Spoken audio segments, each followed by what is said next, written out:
Welcome everybody. My name is Jeff Fowler, the president of the Apartment Owners Association, and we're here today to talk about ADUs. And there's some new laws that are out, and so this is just perfect timing. This is fresh, hot off the presses type of news, breaking news for you, so we're really excited about that. And personally, I'm just excited that we have a professional that can share ways that you can make more money than you ever thought possible by adding units to the properties that you already have. And anyway, so this is going to be great. And one thing with AOA, just want to highlight that we have advisors, the property management hotline, so you can always call in and get advice 8:30 to 5 every day. And if you have a login issue or something like that, you can call the tenant screening line even until 7 o'clock at night and even on Saturday. All right, well, just want to encourage you, if you are not a member, to join AOA. What you don't know may cost you, and it could cost you really big, and we're here to try to keep you in the know. And so definitely sign up. $97 is not going to break the bank, but you will have a return on that investment, and it's a tax write-off, right? So join today. You got a 1-year money-back guarantee if you're a first-time member, so definitely you should join.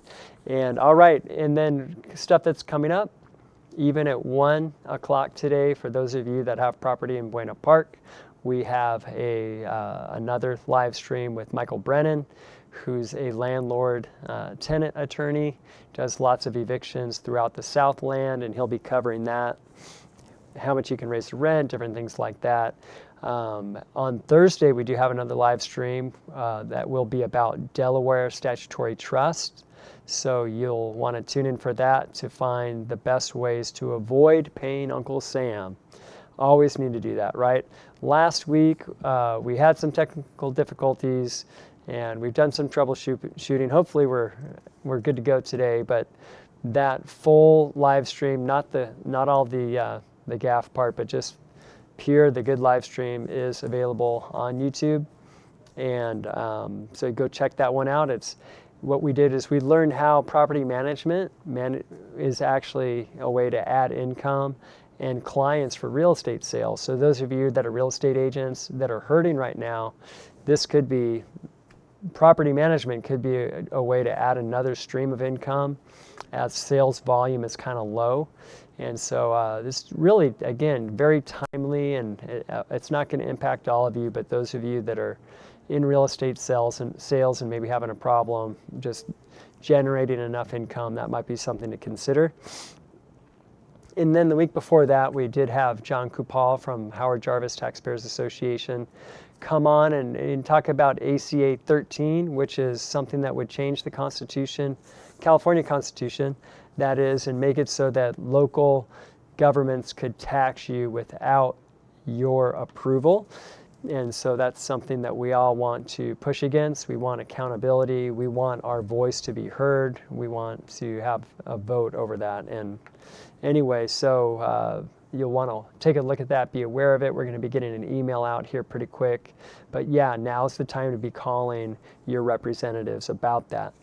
All right, so very thankful today for Realm and ADU Gold, for sponsoring this event. They're working together, and they're covering all of California, and they're bringing this amazing cash flow opportunity for current and future property owners to us today. And then ADU Gold, their services, basically their consulting agency and construction services. So they'll take you from that strategy session, the designing, the planning, the permitting. They can do all of that. They serve LA area, Ventura, Orange County, Inland Empire, so they're all over the place. They have a network of over 200 that are actively working with them. And so we will have a Q&A at the end. If you would like closed caption, go to Facebook, and our Facebook page will have the captions live right now. And but anyway, we're just going to get into this. Oh, I forgot to mention, that our speaker today, he's going to be speaking at the AOA trade show, and he's going to be doing one of the power talks. And so you'll want to see him October 19th in Long Beach at the Long Beach Convention Center. And actually, we have over 20 speakers on that one day. We're going to have over 150 booths set up, and it's all stuff that's going to be geared to you. The magazine's out. You can see the different speakers on the back cover here. And so yes, you'll want to see Seth. Oh, there's his name. Seth Gold is our speaker today. And he's been in the business. He's done over 1,300 renovations, been in real estate business for over 33 years. He has 14 years in real estate development. And his other name, his nickname is Mr. ADU. So it's a pleasure and honor to bring Seth Phillips to all of you. Take it away, Seth.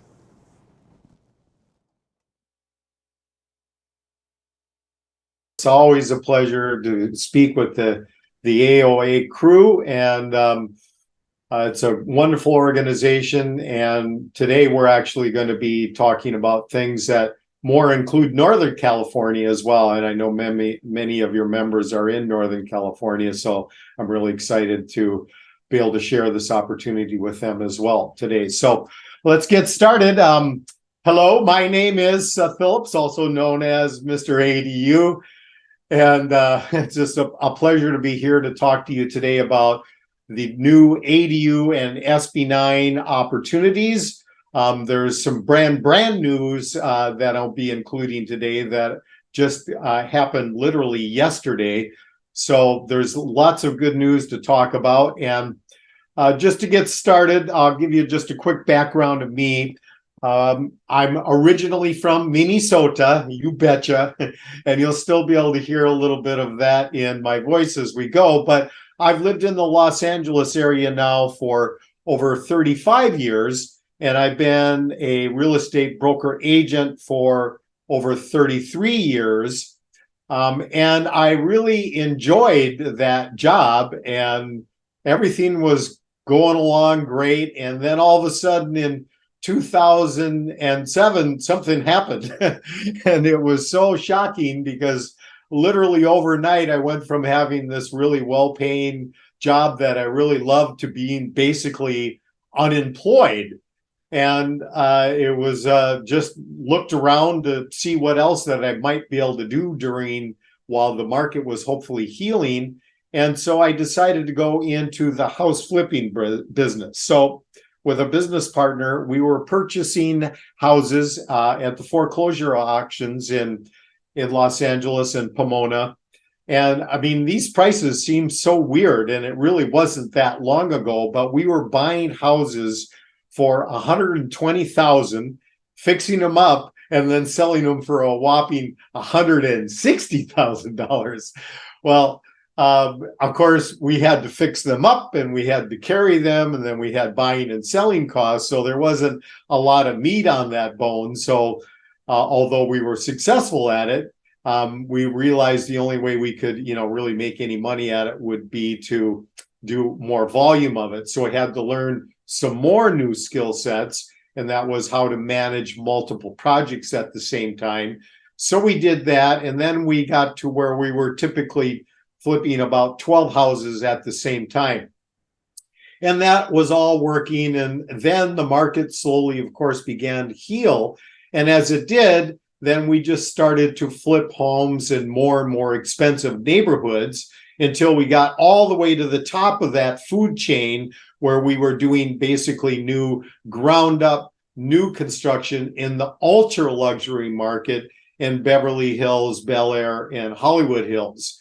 And these projects were really, really complicated. So that was a whole yet another skill set I had to learn, because those projects are so complicated that from the time you start them to the time you can bring it to market is like 2 years. Well, we know a lot can go wrong in 2 years, and we were what's called a spec builder, which means that we were paying millions of dollars to buy the dirt, millions of dollars then for the construction, and then hoping that 2 years in the future, all that time and investment would pay off.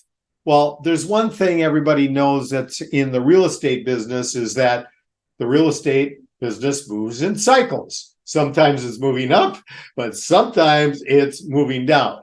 And you do not want to be the last man standing when the music stops, when you're sitting on top of a multi-million-dollar investment and all of a sudden the market crashes on you. So I was cognizant of the time frame because we've been in an upward appreciating market for a while now. So we just decided to kind of rein it back and go into a little safer level of development. So we found a property in Culver City that we purchased for $735,000, and with our intention of just repeating what we had been doing, which was to just knock down that tear down house, and then we would basically just add some beautiful finishes to it, and then we would resell it. But it would be a smaller price range, something that would have an extra price of like maybe in the $2 million range. So we bought the property and we hired the architect, and the timing of this is all just kind of unique in that right when we just finished the architectural plans, I had my aha moment. I remember this vividly, and everybody's got these, important moments in their life where something really dramatic happened. And you remember not, of course, just that thing, but you remember everything about that moment it happened. And this is my aha moment. I remember I was driving with my business partner at the time to go look at some more properties out in Ventura. And we were driving in the car and he started to talk to me about this new ADU law that had just gone into effect. And there was just something about that news that was so profound that it's just in my head forever. I remember everything about it. I remember I was sitting in the passenger seat. I remember looking out the window at the hill. I remember the dashboard. I remember the sound of my partner's voice as he was talking to me. And it hit me so hard, I immediately deep dived into it. And the more I researched it and the more I understood it, the more I came to believe this was going to be the future of real estate development. So I immediately jumped in there, and that was the beginning of my journey, which brings me to you now. So I was able to convince my business partner at that time to completely switch gears. So instead of knocking down that house and then building a new 2-story beautiful box on it, we kept the house, beautifully remodeled it, and then in the backyard we built the first 2-story with rooftop deck luxury ADU in the city of Los Angeles, and you can see that on your screen now. So it basically it worked, because as I said, we purchased the property for $735,000 and we sold it for $1,805,000. And so the project itself worked, and along the way it taught us many lessons. The first lesson, and probably the most important lesson, and a question I get asked all the time, is how much value does an ADU actually add to your property? Well, we proved that right out of the gate, because when we sold this property, we actually set a per square foot sales record for that area. And Culver City is not Beverly Hills, but it's a very nice part of Los Angeles. So I basically can tell you this. This is going to take a while for it to work into the system, because there's still a very small fraction of housing is ADUs right now, but that is growing very quickly. There's over 20,000 permits for ADUs that have already been issued. So it is becoming a more popular item all the time, but it's still a small fraction of the housing. But here's the rule of thumb that I believe that you're going to be able to count on as we move forward. Whatever your house is worth per square foot in that location, that's how much your ADU should add in value per square foot in that exact same location. I mean, that's just a logical way of looking at it. And there's already proof that that's true. Because, for instance, there are many people that buy houses that are small houses, 2-bedroom, 1-bath. Somewhere along the line, they decide they want to expand their house. So they add a master bedroom and bath and make it a 3-bedroom, 2-bath house. So they're going to add, say, 400 to 500 square feet of space onto it.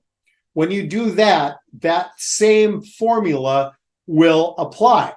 So this is all brand new equity. And this is where the magic part comes into our formula, because it does cost money to build an ADU, of course. And that's going to be anywhere from $300 to $350 a square foot, all in sort of cost. But the magic is that you get to build this income producing asset on free land. Well, how is it free? Well, it's free because you already own it. So that cost has already been spoken for. So when you're looking to compute your ROI, your return on investment, you only have to consider two things: the cost of the construction versus the rent or the equity that it'll create. That's it. And what is the most expensive part of development in Los Angeles or in California in general? It's the land. The dirt is very, very expensive. So now you've got this brand new formula. If it costs you $300 a square foot to build it, but anywhere in the city of Los Angeles, once again, which is where I'm headquartered, so I know these numbers the best, there is basically all properties now in Los Angeles are over $600 a square foot in value. So if it costs you $300 to build it and it gives you $600 a square foot in value, that is a home run, and it always will be. You could screw that ADU up in every way possible, and it's still going to be an absolute home run. So financially, this is just going to be as close to a guaranteed investment as you can make in our environment. And I'm really excited to be part of that. So we've kind of covered the financial part of it a little bit. So let's continue on. By the way, the rents are extraordinary. And in that example that I just gave you, the guy that bought that property, guess what? He moved into the ADU. The house was beautiful, but the ADU was spectacular. And he rented the front house out for $4,500 a month. And that's a 2-bedroom, 1-bath house, about 980 square feet. He kept it that way, and then he moved out of the property a couple years later. And so he rents the ADU for $5,500 a month in rent. And it's actually technically about the same size as that house. So it kind of just follows the basic rule that is always true. When you're talking about real estate development, you're going to get out what you put in. So if you build a beautiful quality product, whatever is the top of the market for that kind of product in your area, that's what you're going to get.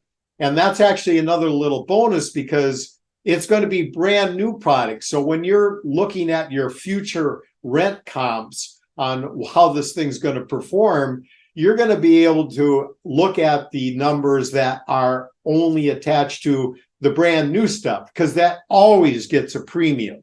So it's just another little bonus you get by doing ADU construction in our market. And I'm excited to be part of that.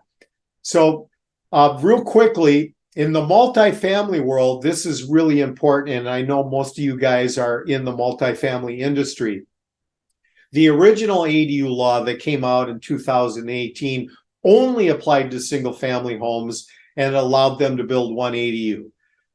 Based on the success of the program, the state went back and added more stuff. In 2020, they made it so single family properties could add 2 ADUs, which is great, but they also opened it up for multifamily properties. And that's really the biggest change that happened in the whole ADU law scenario. So now in the multifamily world, there's even more options. There's two parts of the ADU law in California. The first part is the very simple one. Any multifamily zone property can now have a by right ability to add 2 new ADU units that can be detached.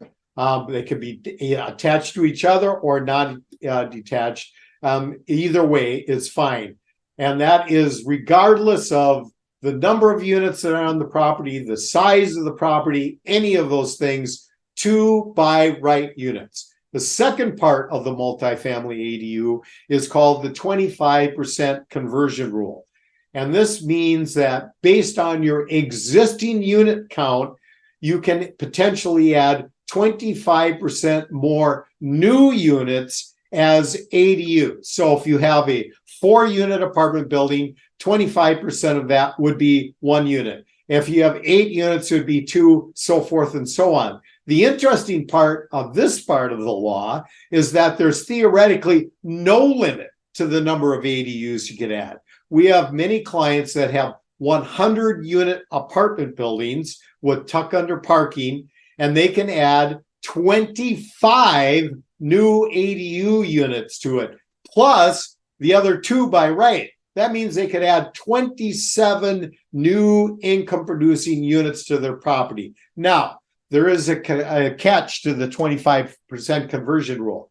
That has to be the conversion of existing non-living space. So examples of that would be a boiler room, a storage room, anything like that. But it also includes, as all ADU law stuff does, it can include the conversion of parking.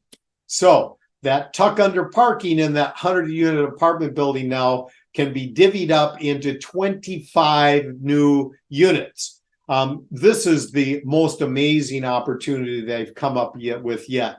And that is why with our company, over 85% of all of our business now is in the multifamily world, because you guys typically are similar in that you follow the most important investment rule there is. It's the simplest one. Buy, don't sell. It's so simple, but the people that follow that rule, those are the ones that end up with the biggest bag of cash at the end of the game. So you're always, though, looking for new opportunities to increase your portfolio. Well, one of the challenges in the market right now, obviously with the higher interest rates, is how do you find a property that's going to pencil out and make sense for you to buy? In this market, that's very difficult. But you've got the opportunity right now just to go back to your existing portfolio and add more units to it. I pretty much can guarantee you, out of the properties you own, some of them for sure have the ability to add some more units right now. So it's not a question of should I do it? It's really more like, why wouldn't you? You've been given this new opportunity to exceed what was the previous maximum number of units you could have on your property. So that's what we're here to talk about and to share with you. So that's the multifamily world, and that's the ADU world. By the way, brand new news flash just came in. The governor has 2 new ADU bills sitting on his desk right now, and the odds of him signing it are very, very high. He's been very big proponent of new housing. And these 2 new laws are this. Number 1, no more owner occupancy requirement for ADUs, period. That's a biggie. And number 2, we're also going to be able to separately sell ADUs. So it'll basically almost like be doing a small lot subdivision where each unit could be sold separately. So this is just going to create even more momentum in the space and just something more for me to be excited about, and hopefully you guys too. So let's move on real quickly to the other new law that we're working with now, which is SB 9, and that went into effect in 2022.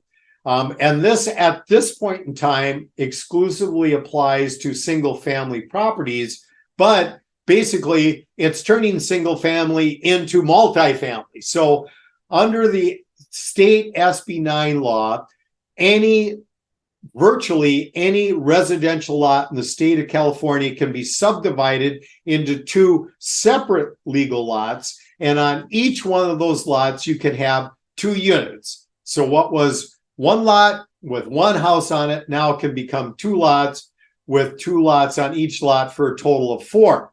So that's a pretty big change, obviously. But there's a second version to that law. And that one does not require any lot split. So it's much, much faster. And then on that single lot, you can now have 4 units. That's right. 4 units on a single family lot. And there's no lot split and there's no owner occupancy requirement. So this is wide open for creating new multifamily properties out of single family properties. And it's all about creating what's called the missing middle of housing, because in the beginning of development, there was a lot more of this, what they call the missing middle. I'll give you a perfect example of this. And this is like my rebuttal to the NIMBYs out there, the not in my backyard, that are trying to stop this kind of development opportunities. And I understand their point of view and I feel it, but one of their main arguments is that it will destroy single family neighborhoods. Well, I've got some thoughts on that. First of all, has anybody heard of the show Melrose Place? Well, what was that? That was a little garden unit, 4 or 6 unit apartment building in the middle of a single family neighborhood. And in the city of Los Angeles and many major cities, that's the way they originally developed stuff. They didn't have the strict zoning requirements. So when they developed an area, they would almost always, at least every other block, it would be all single family homes, but 1 or 2 properties on the block would be a 2 to 4 unit building. Those properties seamlessly integrated into those neighborhoods. Those neighborhoods weren't any worse because that kind of development happened, but that kind of development kind of just stopped happening. And, as we get into this housing shortage, which is truly a critical problem, and I want to just take a quick moment to talk about this because this is really important. These laws are all the result of the fact that we have a critical housing shortage. And, we live in a relatively simple society. It's a capitalistic society. It's supply and demand. Well, our demand way outweighs our supply of housing, which is one of the reasons it keeps accelerating so quickly. And, okay, the prices are going up. What's the problem with that? Well, one of the main problems that is the easiest to see and the saddest, in my opinion, is the homelessness. The number one cause of homelessness is clearly the cost of housing. So we have to find a way to mitigate that cost, or we don't have any chance of helping to solve our homelessness problem. So this is something that I'm very, very in tune with, and I'm really happy that the government actually came up with this much more clever way of encouraging more development, because what they've had in their toolbox forever was they would just pick one part of the city and they would call what's upzoning, where now they could allow much taller and bigger apartment buildings and condo buildings to be built to create more housing. And that works, of course, but that does totally change the makeup of a neighborhood. Everything about that area now changes. Now, with this new plan, with the ADU development, it's what they call a soft densification. And the cool thing is that it spreads it out across the entire city, which is more equitable. Plus, another bonus is under the old system, the only people that could directly benefit from this new housing creation of building these big giant properties were the deep-pocketed investors that could afford to build those structures. This new system with the ADUs is completely different. The people that directly financially benefit from it are the regular mom and pop owners of single family homes that now have the option, if they want to build an ADU in their backyard, which can generate income from them or be senior housing, or nowadays the boomerang housing of the kids coming back. All these things are positive, and once again, a much more equitable solution to the problem. So they really have, I think, a good idea that's working. The public is really going for it, and a lot more units are being built, and we are actually starting to make a dent in the housing crisis. So the government looked at, well, what else can we do? And that's when they came up with this SB 9 law. So now you can build 4 units on a single family lot. Same thing, it only applies to single family homes right now. But the city of Los Angeles actually took it a step further. And at this point in time, the city of LA and the unincorporated areas of LA County are the only areas in the state that I know of that's added this extra opportunity onto it. And that is under the single lot development, you can actually now put a total of 5 units onto that lot. That's right. And on the screen right now, you're looking at an architectural rendering that we put together of a 5-unit development, which we can actually fit on a 5,800 square foot lot. And the economics of this are just amazing. 5 beautiful rental units in a nice neighborhood in Los Angeles can easily bring in $20,000 to $25,000 a month. Those are just real numbers that are happening right now. And because there's no lot split involved, this is basically just walking up to the counter with a permit application, just like you would any other project, and it can be done quickly. So this has really just opened up a whole new level of development opportunity that never existed before. And in the city of Los Angeles, you even get an extra bonus where you can have 5 units. Everywhere else in the state, it's going to be a minimum of 4. So it will work anywhere. It just in LA, you have the potential for doing even a little bit more. So that's another really amazing part of the opportunity that we're looking at right now. And we're really excited to be part of that. So I'm going to keep moving here. I want to not spend too much time. You guys got a lot of stuff to do. And of course, we got that big show coming up next month, and we'll be there to talk to you about that as well. So I wanted to just also let you know that, as I said, I'm also in the real estate brokerage business, and I don't do too much of that retail anymore. But now that we're doing this, for people that are interested in development, I could also help you find properties that would be the ideal candidates to do SB 9 or ADU development on. And if you were going to do a lot split, one of the things that I've learned is some of the key components of what makes a lot especially adaptive for this new kind of development are corner properties. And the reason is that corner properties then have multiple access points. Multiple access points means you can create more privacy between the units. More privacy between the units equates to more value. So it is a more valuable way to do the development. Plus, it also makes the construction easier.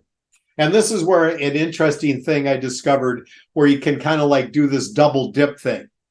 If you were out looking to buy a single family home, you would find that homes that are on corners typically sell for less because they're on the corner. Because most single family homeowners don't want two streets on two sides of their house, logically. So they're not going to pay as much for that property. But magically, under this new ADU or SB9 development, that corner lot is a better property for that and has even higher value. So you get to double dip on that one. That also includes alleys, of course, or the trifecta, a corner lot with an alley. Then now you have 3 access points. So those are just some of the things. In this example I've got up, this one was really special because the street itself actually wrapped around the property. And this was in the Eagle Rock area. So it was just going to be a really exceptional property and something that you would really do well on. So let's move on to talking about Realm. This is a great company that I recently started to work with, and they're in the ADU and in the basically the home remodel and add space business.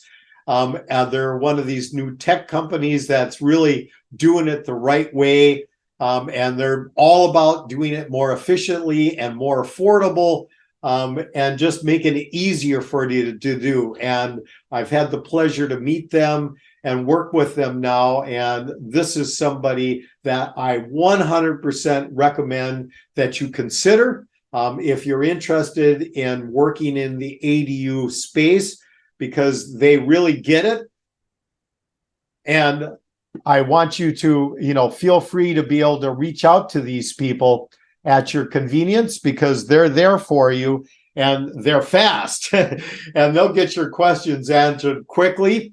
And they're also offering for you today in particular, but I know the cost of these things, so I know this is an amazing bargain. But whoever you're going to use to do your ADU thing, and I just want to preface this, I absolutely do not recommend this as a do-it-yourself project. And I can't stress this enough.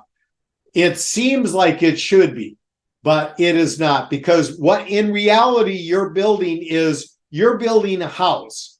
Even though this is a small house, it's got to be built to the exact same specifications and regulations as a big giant house. No difference whatsoever. The bureaucracy is so incredibly complicated. And the city of Los Angeles, I really admire them, because for such a big organization, they've really done pretty good in making it work as good as possible. But it is still a challenging process. So hire somebody that really knows what they're doing. This is critical in it, because I know so many people, because we get broken projects that come to us all the time. And they have been trying to get a permit for over a year just to build a simple ADU. And they still don't have it. So they come to us to help fix that problem. And unfortunately, many of you have already had experiences with contractors, and some contractors, I'm sure they're mostly all good people, but there's just something weird about the contractor world. And one of the rules that I have found to be generally true is every contractor that I've ever met basically will never say no to another contract. And this is where the problem starts, because they've only got X amount of resources, the number of people that work for them to actually do the construction.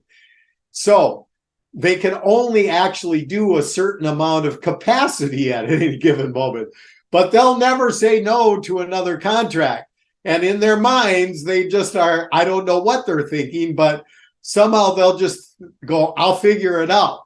Well, what does that actually mean in the real world? Always the exact same thing. Everybody waits longer. And that is obviously just not cool. And, these processes take a lot of time. And if you're waiting even longer because your contractor doesn't have the resources to keep that job moving at full speed, you're the one that suffers from them, not them. So having the right contractor is critical. So the first step in your process should be a very simple one. Hire somebody to do a feasibility study, because the first thing that is crucial in your decision-making process is to know exactly what you can build and what you can't build. That's the very critical first step. And Realm has got an amazing package put together, and something specifically today that they're even offering a bigger discount. If you go on their website, which I recommend you do anytime, they sell this package, the starter package, for $499. But at the event today, if you sign up with them, it's only $299. And they're going to do a complete feasibility study on your property and be able to tell you exactly what you can and cannot do. And then they're going to start hooking you up with the actual vendors that will make that come true. Now, typically that's going to be a design construction firm, so it'll just be one entity that will take you from start to finish. Might be a separate entity on the front end for the design part of it, separate something for the construction. That's going to be up to you, but they've got vetted people that they know they can count on that are going to give the real pricing of this. And they are going to make them bid against each other to your benefit. So this is all for that introductory price of $299. You get all that stuff. And this is the best part of all, probably, which is just amazing to me. If you actually then hire any of these vendors that they refer you to, you get that $299 back. So there's no cost whatsoever. And I don't know how long they're going to be able to get away with this one. But for right now, this is the deal. And I'm really excited to be able to share that with you today, because there's going to be a lot of great stuff going on. So you're going to be able to speak with them immediately if you want to get going on it. They've got all that ready to go. And on this page, I've got some more information. You can reach me anytime. Any question that you have about ADU or SB9 development or Realm or anything, feel free to reach out to me anytime. I've got my telephone number right there and my email address, very simple, Seth@ADU Gold. And you can sign up with Realm right now and get that going today.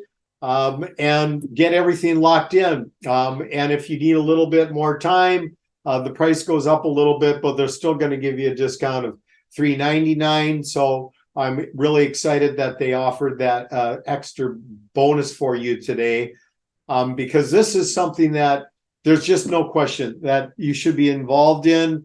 At least get started on it so you know what your options are, because there's a lot of options. I just kind of just touched the tip of it really in this short presentation, but there's even more coming down the pipe right now. If you are willing to look at building affordable housing, the sky's literally the limit. On that same multifamily property where the zoning of it has allowed a maximum of 4 units on it, literally now you might be able to put 50 units. That's right, 50, 50, with no parking cost involved in it. So they've actually got it to the point where you can make money building affordable housing, which is really the holy grail.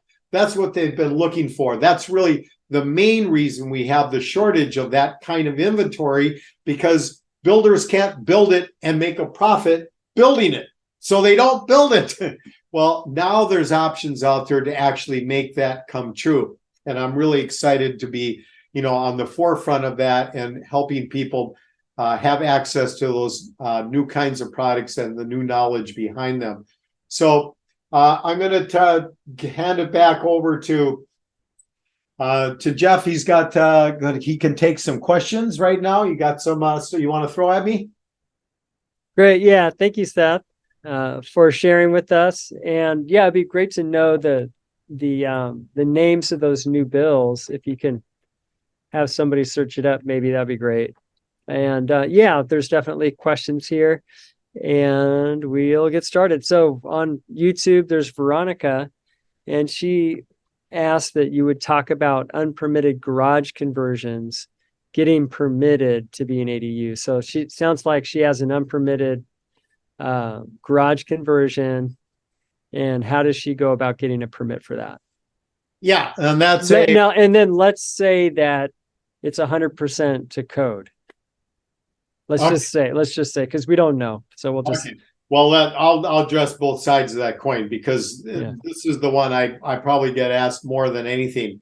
And you can convert a garage. And the cool thing is that two things: you don't have to supply parking for the ADU, and you don't have to supply the parking for that you eliminated either. Neither one, provided your property is within a half mile of mass transit, which includes a bus stop. And, I've looked at so many properties now, and this is something that's available to you. If you have a property, you just call me up through the magic of my secret tool, Google Maps. You and I can walk through the backyard of any property basically on the entire planet now. But I can go on Google Maps and look at your backyard, and I can tell you with 90% certainly exactly what you can build on there right off the get-go.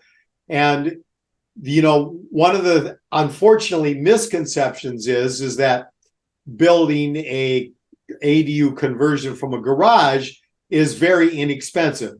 And getting back to Jeff's statement, if everything in it was up to modern living code standards, because that's what it has to be. Now, your typical garage in the city of Los Angeles was built somewhere between 1920 and 1960, and that garage was built as a garage, and virtually nothing in that garage is up to modern code standards. So for 85+% of all garages, it's basically the equivalent of new construction. There really isn't much of the old stuff that we can save to use for this new purpose. Whatever we can, we will, but there's a point where it's, diminishing returns, where yes, we could build around this one wall of these nasty old 2x4s, but the time we have to take to do that basically already eliminated the value that it brought. So unfortunately, that's just a reality of it, but they're small. Your typical 2-car garage is 380 to 400 square feet. So as I said, at that $300 a square foot number, that's not a big number. It's going to be in that $100,000 range. But $100,000 to create a rental unit that is going to be bringing in probably a minimum of $2,000, that's a good investment every single time. Right. And you touched on parking a little bit, and we have on YouTube, there's Tyson who's asking about it. What's the impact on parking? Can you build on parking, or have to build a structure on top of it to preserve the parking? So yeah. This is a really interesting part of the law, is that we had a lot of multifamily clients that a lot of buildings were built this way, where there was a 2 to 6 unit building on the front, and then a detached parking structure on the very back of the lot. And what they wanted to do is they wanted to keep their parking and just build the ADUs above that 1-story parking garage. Unfortunately, in the original law, we couldn't do that, because those 2 detached ADUs you can do under ADU were limited to a maximum of 16 feet in height, which is just under the amount of height you need to have 2 legal 2 stories. But in 2020, when they changed, in 2022, when they did their latest ADU laws, they addressed that finally and raised that to 18 feet. So if you have 1-story parking now, but want to add ADUs, you can build above that garage now. So that is exactly possible. And the parking issue is a situation by situation. Some areas, there's lots of street parking, so it's no big deal. But if you're already on a street that's already choked with parking, this is an issue that you're going to have to consider and look at. Is there a way you can still do that kind of a scenario, build a second story of ADUs that will take care of that problem, at least partially? But there's also some interesting things. You do have the right, by the way, and I've had this confirmed by other attorneys that work through AOA to confirm this. Typically, unless there's something very specific in the contract with your renter that prohibits it, you do have the right to withdraw an amenity, and parking is considered an amenity. Now, in the worst case scenario, you might have to compensate them in their rent for that loss of that amenity. So determining what is the value of a park spot is a question. And, there's no absolute answer to that. But interestingly, speaking of new technology, there's companies out there that are just platforms that people that have a park spot they would like to rent out to somebody, they can just list their property on this website, and then people can find that and rent their spot. What this is great for, from our perspective, is this gave us a tool to comp out the value of a park spot. So if you've got a property, you just go on one of these sites, just go online, park spots for rent, there's a bunch of them, and you just put in your address and it'll show you all the park spots that are for rent within, a half a mile of your property with the price they're asking for it. And typically in Los Angeles, it's going to be anywhere from, like, say, $75 to $150. That's typically the value of a park spot. So you can actually comp out, but it's also a tool that you could share with a tenant if you don't have parking, to where they could rent a park spot independently that they could use for that unit. So it's another kind of cool new technological thing that's there that helps this process a little bit.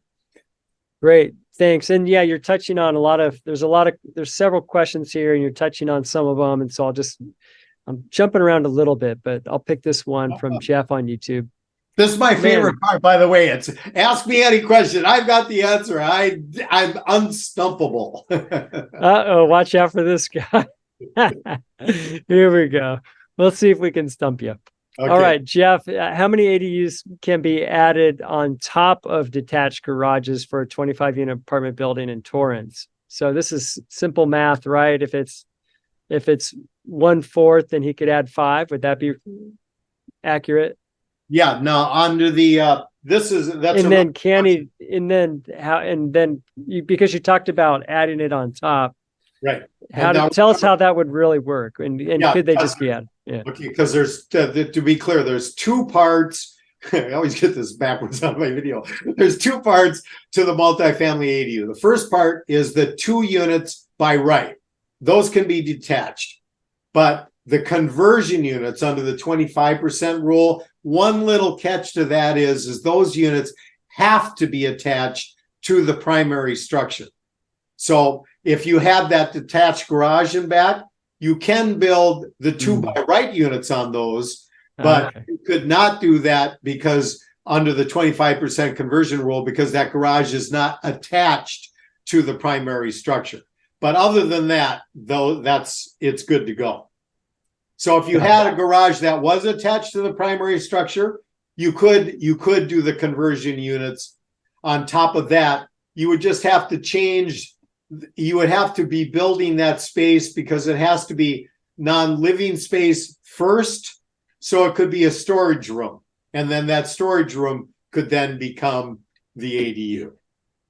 And Cami on YouTube about the 25% conversion rule. If I had a property where I can build a 21-unit building, I can add 4 more units.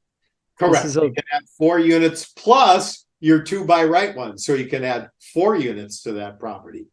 But it's interesting how she asked it. I'm kind of curious if I have a property where I can build a 21. So I'm not, if it's an existing, Cami, if there's already 21 existing, then you can add 4 more.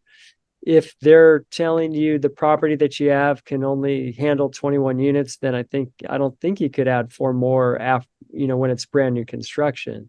Yes, we can, because it would be the same You thing. even could then. We would- Okay. We would just be building extra space that would be converted, which would be storage space or parking space or whatever that would work under the original guidelines, and then that space can now be converted under the 25% conversion rule. So most of the business that we're doing now is in actually the ground up new construction version of it, because when you're really just trying to maximize the number of units you can fit on there, then you also have to structurally maximize how you distribute that space. And a lot of times just starting from scratch is the best way to do that. Absolutely. All right. You too, Francisco. How about pre-manufactured homes used as ADUs? Oh, she has 11 units there from Cami is what she said. Thanks for the little update on that. Yeah. So prefab is a really important part of the future of housing development. No question about it. I mean, absolutely. I would, if I was just going to give it a guess, I think within the next 10 years, it'll be like up to 80% of the housing will be at least significant parts of it built in a factory. It only makes sense. I mean, they used to make cars in the driveway too. Well, they stopped doing that 120 years ago because it makes more sense to build them in a factory. It's mass manufacturing. It improves the quality. It lowers the cost. It makes things faster. For some reason or other, housing still is being built the same way it always has. But they're working on it, and they've got some good products that are coming out now. Unfortunately, this is the reality. Virtually all the pre-staff out there, and I'm going to get some hate mail on this one, they all advertise the same thing. We build it faster, cheaper, better. Lie, lie, lie. Unfortunately, there's some things that are in the way of that. Part of it is the way that they do it. Most prefab is done what I call the big box version, where they build the whole unit in the factory, which is great because they get all the efficiency of it. But this is where the story changes. Once it's finished, they got to lift it up and put it on a truck. So to drive it to the site. Well, that means it has to be built to a dimension that can legally fit on a truck, that can legally drive on the road. So you've got this long, skinny, not very tall rectangle shape to work with. That's an architectural challenge right out of the gate. Number two, you now have this structure driving on this truck to your site. What's that like? That's like putting your house through a multi-hour earthquake as it's being delivered to you. Then once it gets there, you have to hire this big giant crane, which can cost $17,000 for 2 hours to lift it up and put in your backyard. Then because it went through all that, you have to bring all these same tradespeople in anyway to fix all the stuff that happened to it during all these processes. So all that efficiency that you got in the factory basically gets ruined by everything that follows it. So the solution to it ultimately is to build it in panels. Then it can be flat packed. The design is unlimited in what they can do. Doesn't have all the stress of being all connected together during the transport. And it can be assembled very quickly. Then the next challenge is that then the city has to be able to find a way to adjust their approval systems to this totally different kind of product, because they're used to approving every little part, every screw from the very beginning, inspecting every part of the process as it goes along to ensure that it's quality, safe housing being built. So how do they adapt their system to this new technologies? That's a big challenge. And they have pre-approved plans now, but when you take that into the city, that only covers just a little part of the process. they still have all these other processes that they're still trying to figure out how they're going to integrate them. So unfortunately, it's not faster right now. And unfortunately, it's not cheaper right now. So that's why I'm still in the stick-built business. I don't want to be in the stick-built business. I really don't enjoy being in the construction business. I want it to be the way it should be. And that is, you talk to a customer, they go on their tablet and they punch in the things that they want, the couple design choices they want, and magically it shows up at their property a month later and it's installed in 1 week and boom, you're ready to go. That's all very possible and will be reality in the future, but it's not here quite yet. But if you want that kind of product, I know all the players that are in that business, and some of them are very, very good, but it is certainly not going to, at this point in time, save you much of anything in terms of time or money, unfortunately. All right.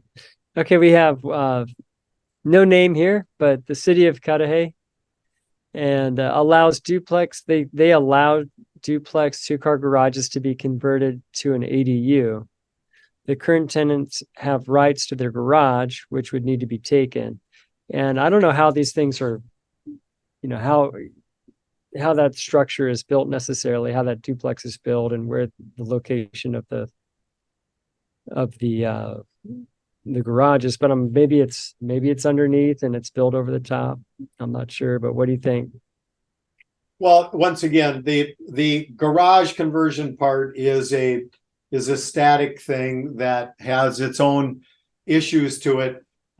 As I said, I have been told by several attorneys now that other than contracts that specifically address that issue in a specific way, you do have the right to withdraw in an amenity. That's just the reality of it. They aren't going to like it, but that's just the way that works, is my understanding. And then you can, in fact, almost always you can convert that space into an ADU. That is a requirement. That is actually in the state law, that cities have to allow that to happen. Great. All right, Kevin. For existing fourplex apartment building, can we add ADUs using SB 9? How many more? If the lot is 10K single family, building is 5K single family. If it's already zoned multifamily, you can't do SB 9. At this point in time, SB 9 only applies basically to R1 properties. Now, interestingly, just as a thought, when the original ADU law came out, it also only applied to R1 properties. But based on the success of it, a couple years later, they added multifamily properties into it. So maybe with SB 9 that might happen, but as of right now, it exclusively applies to R1 properties only, unfortunately. And I'm glad that you just, gave me something else that is important for people to understand. Both all the ADU laws and the SB 9 law share one common challenge, and that is, to get them passed, they had to put in what's called a sunset clause. And that means that on January 1st, 2025, unless the legislature goes back and agrees to extend it, they will go away. So on January 1st, 2025, this opportunity may not be available anymore. Now, of course, anything that's already started or already been built will be grandfathered in, but it could be that as of that date, these opportunities will not be available anymore. They may get extended and they may not. They may expand some of these things under SB 9, or they may not. Right now, the political wind is blowing very pro-housing creation. Just as I said, there's a couple new bills that are on the governor's desk right now that are also going to expand things a little bit. So I'm hopeful that they will continue with that kind of direction, but it's politics. So, you never know, unfortunately. All right, on YouTube, Wilfredo. In the city of Glendale, there is an existing 3-unit apartment with 3 garages and a storage room. With the 25% rule, how many ADUs can I build? You should be able to build 3. So you should be able to do 2 under the by right one, and then you should be able to do the third one under the 25% conversion. I will add one little thing on that. The conversion rule, you have to have 4, like if you've got 4 units, you get 1, right? You don't get another one until you have 8 units. But anything that's 2 to 4 units does get 1. So anything that's multifamily, 2 to 4 units, does get 1 unit under the conversion rule. So in that scenario you just said, you would get 1 under the conversion rule, plus you could do 2 under the by right rule as well. Great. Spencer, I own a 14-unit in Sierra Madre, and the city told me that I could not build a detached 2-story ADU on top of garages. They said it had to be 1-story. Well, they were right before, but they're not right anymore. Okay. Yeah, now that they raised it to 18 feet, that they have to allow that to happen.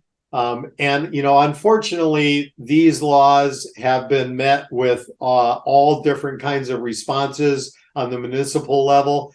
Some cities immediately embraced it. Some cities continue to fight it tooth and nail.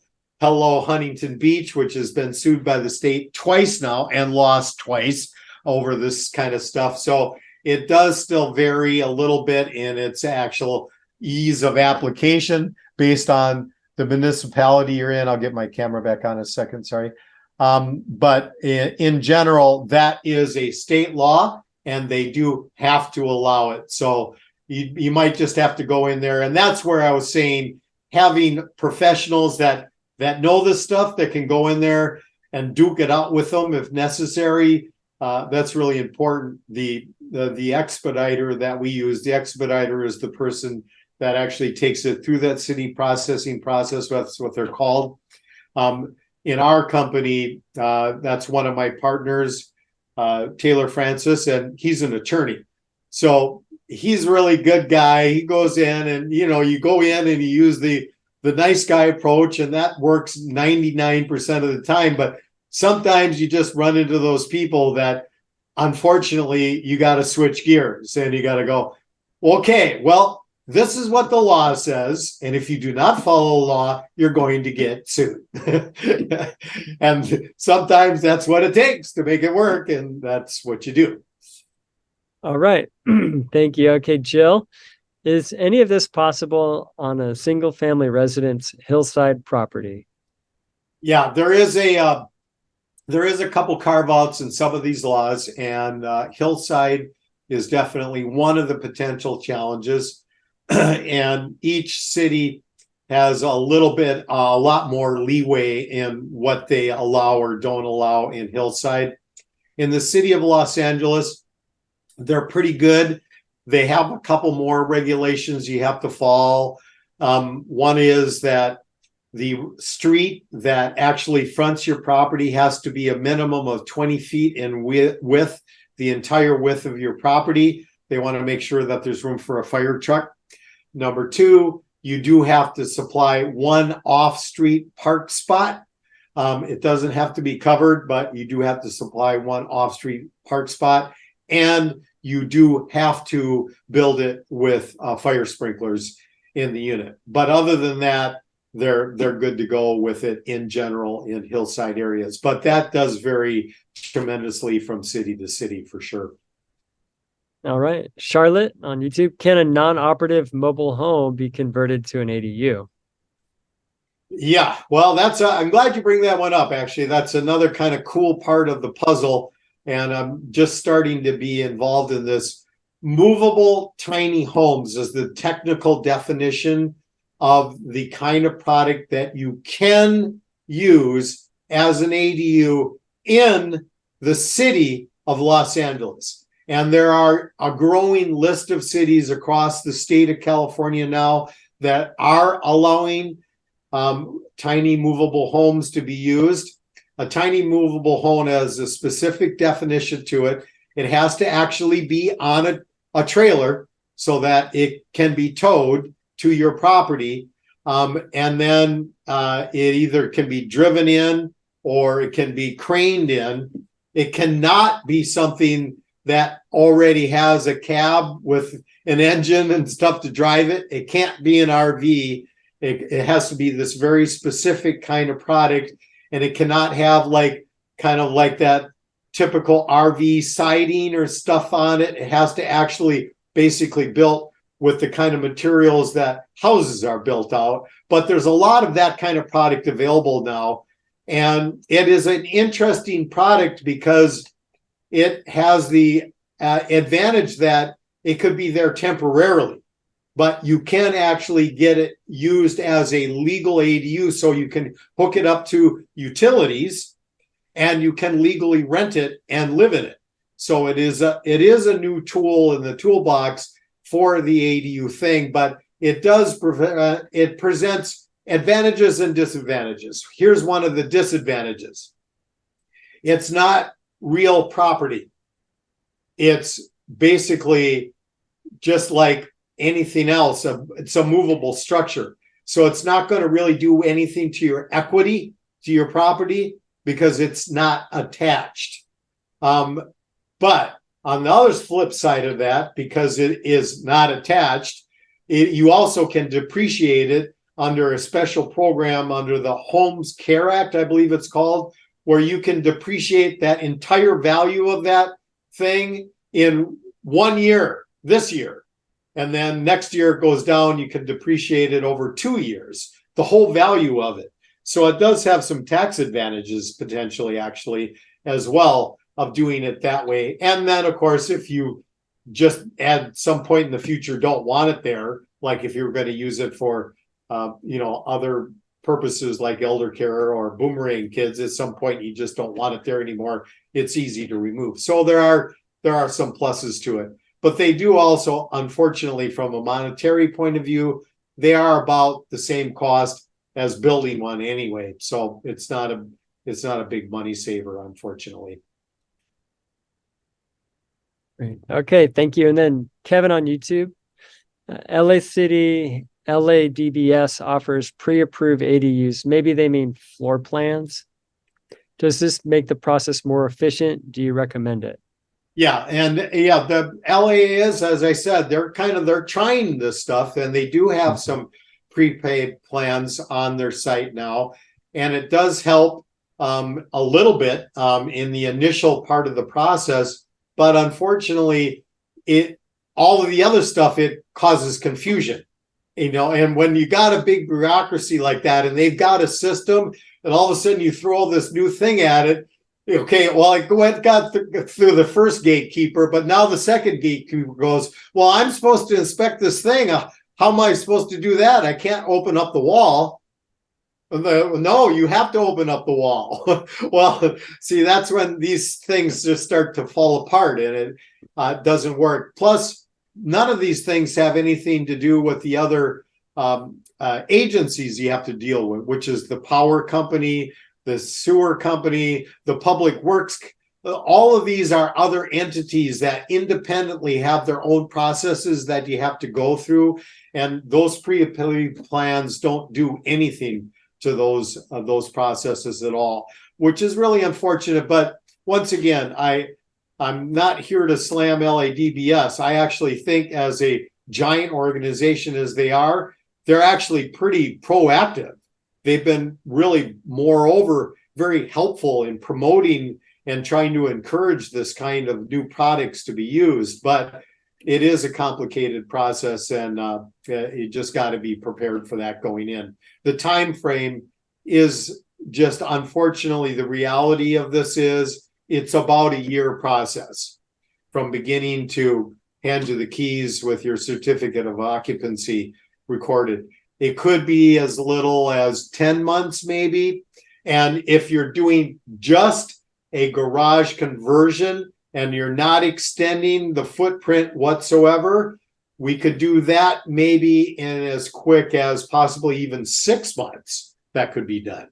So that is one advantage to a garage conversion. The city process is faster, and the building process is a little bit faster as well. And I know so many of us learned a whole lot today. If you learned something today, if you think Seth is a great speaker, could you give this thing a like and share it with your friends? Do that for him. And we have another question here. Richard, do you have to relocate setbacks if you build an ADU on top of garages that, go to the lot line? Yeah, that's a really good question. And yes, you already know the front end of it. Your garage is grandfathered in, even if it sits right on the property line. That anything that's built within that footprint can stay exactly there. Anything you add to that footprint, and that includes going up or any other direction, that will have to comply with the modern setback requirement. Fortunately, if it's 1 story and it's an ADU, that's only 4 feet. But if you go 2-story, that increases to 5 feet in the city of Los Angeles. All right, here's our last question for today. Blue Zone Property Management, SB 8, City of LA.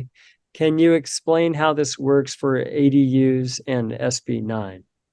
Yeah, SB 8 is a really important thing to understand in this processes.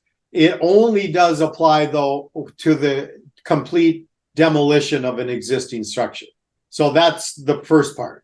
If you're not demolishing a structure, you don't have to worry about SB 8. But if you are demolishing a structure, you very much do have to be concerned with SB 8. And that is something that means that you have to prove to the city that the property has not been rented to a low-income tenant for the last 5 years.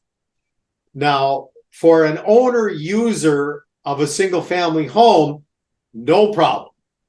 But if you have rented even one time in the last 5 years, you're going to have to track down that renter, unless you just happen to have a copy of their tax returns handy.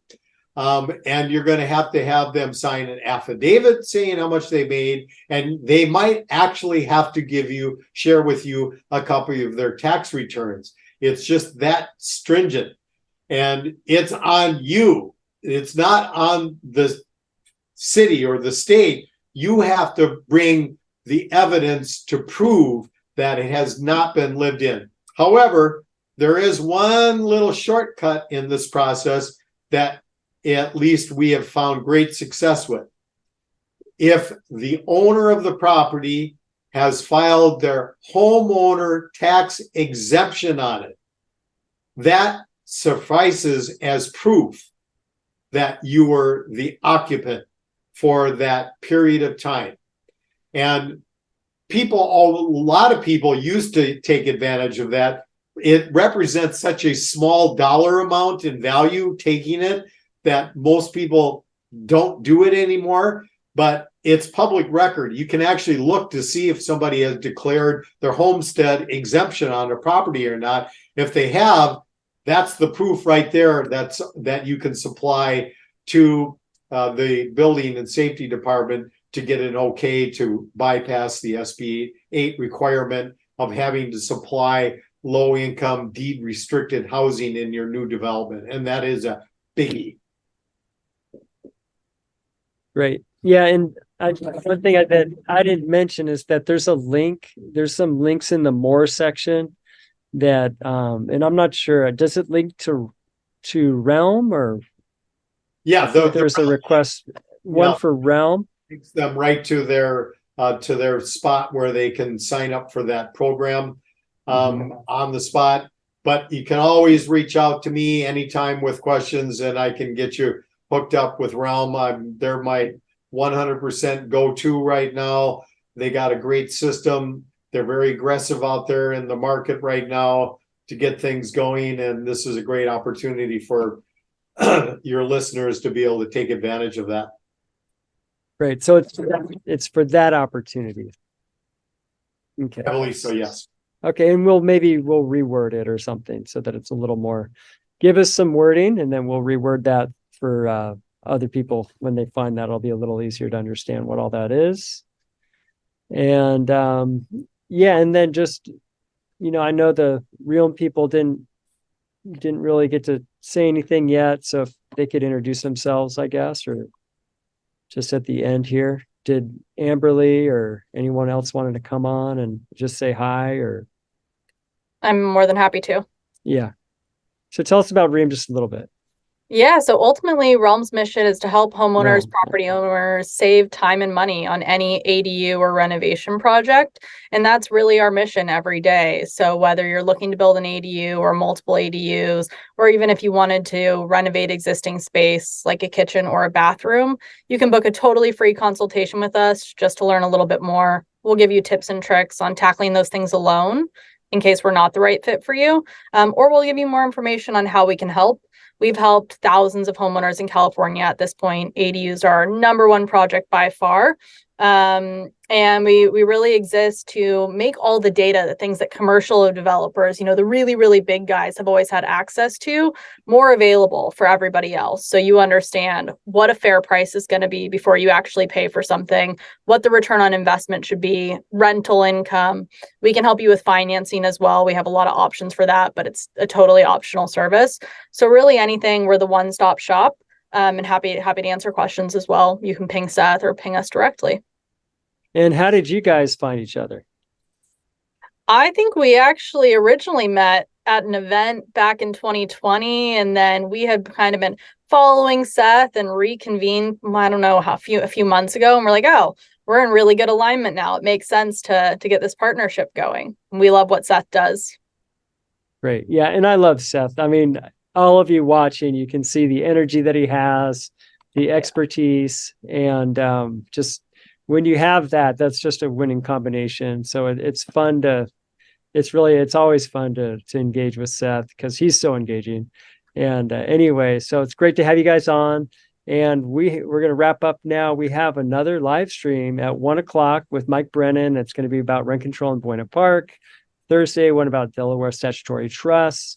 And there's just a whole lot coming up, but definitely don't forget the trade show and you'll meet Amberly. I'm sure you're going to be there.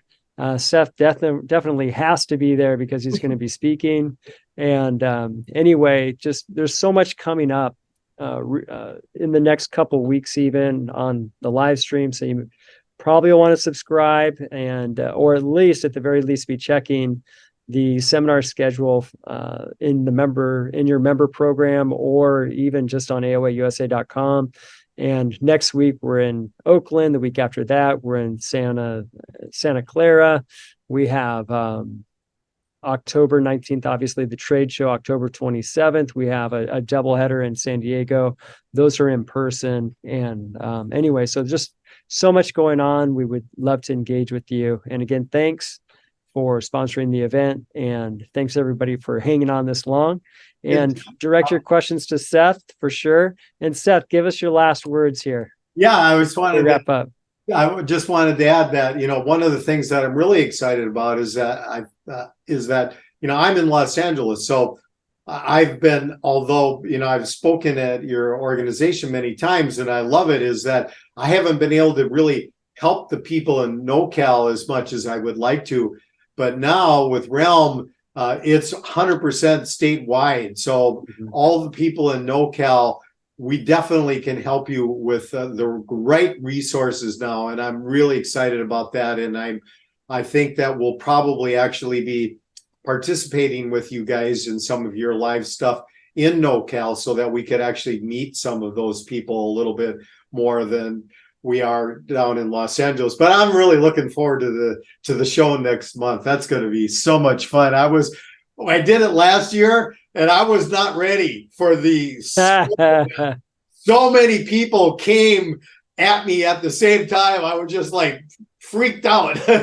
But now I got a better battle plan, and we're going to be there with this team of people. So we're going to be able to talk to you about this opportunity a lot more effectively than last time around. So Okay, I'm going to put you on the spot here. Are you giving any? Are you going to have a drawing of any type? Have you thought about it? no. Oh, I've put you on the spot. Yeah, no, I hadn't. We'll have to talk about that. Yeah, we have a lot of people. We actually list all the booths that have that are giving away more than $100 worth of gifts or whatever it might be. And so think about that one. But yeah, folks, last time I think we had over 20 different vendors that gave away at least $100 through a drawing. And then of course we're doing the 5-day cruises and the Apple Watch, and there's a bunch of stuff anyway. So that's one of those things you can think about, and but we'll definitely see you there. Great. I'm looking forward to it. Thank you so much, everybody. Okay. Thank you guys. Take care. Ciao.